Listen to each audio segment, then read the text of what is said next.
Good morning. I'm Felicia Harris Russell, and welcome to today's Daily Devotional. The title is Nip It in the Bud. Now, in life, we have to make seemingly small, harmless decisions on a daily basis sometimes, right? But there are some things that are masked as harmless that can grow into something quite dangerous if left unattended. So often, if we would just nip things in the bud, they wouldn't grow out of control and become multiplied messes. We don't want multiplied messes.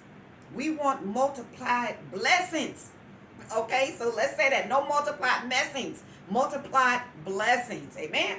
All right. Now, why do we sometimes leave things unattended and cause these self inflicted wounds? Well, let's just examine a few reasons. Sometimes we're afraid of the loss of love or acceptance of someone. So we just ignore it or bury it. An example is parents with children. Sometimes parents are afraid to discipline their kids because they don't want the children to be mad at them. Okay, but remember, it's your responsibility to train up a child in the way in which they should go. And when they're old, they will not depart from it. That means sometimes they're not going to be happy with you, mom and daddy. And it's okay.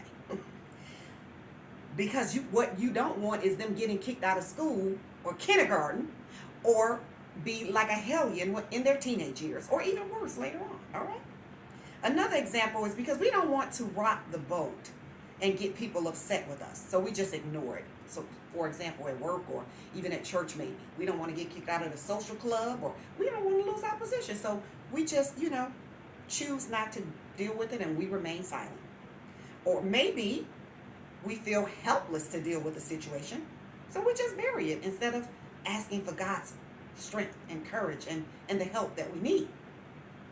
It could also be that we're just lazy and slothful and we just don't want to put in the energy or the effort to deal with the situation. So we just, blow it off. What about it could be that we enjoy a particular ungodly behavior, right? And so we just keep on doing it, not recognizing that a harvest is going to come. Or we're not walking in wisdom and just don't see the matter as significant in the greater scheme of things. And even sometimes we will ignore the godly counsel that we've received about a matter. So by the time issues reach the multiplied messes or the multiplied messing stage, they cause far more pain and injury than when they first appeared on the scene.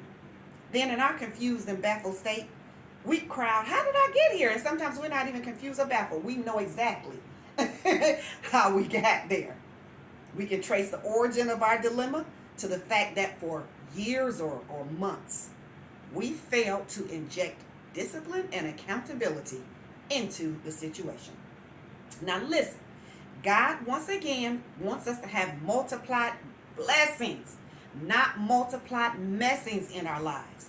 So where needed, ask God for the wisdom and discernment and courage to do the right thing and nip it in the bud where it's necessary.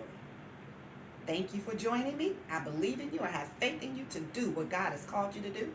I love you, and I'll see you on tomorrow.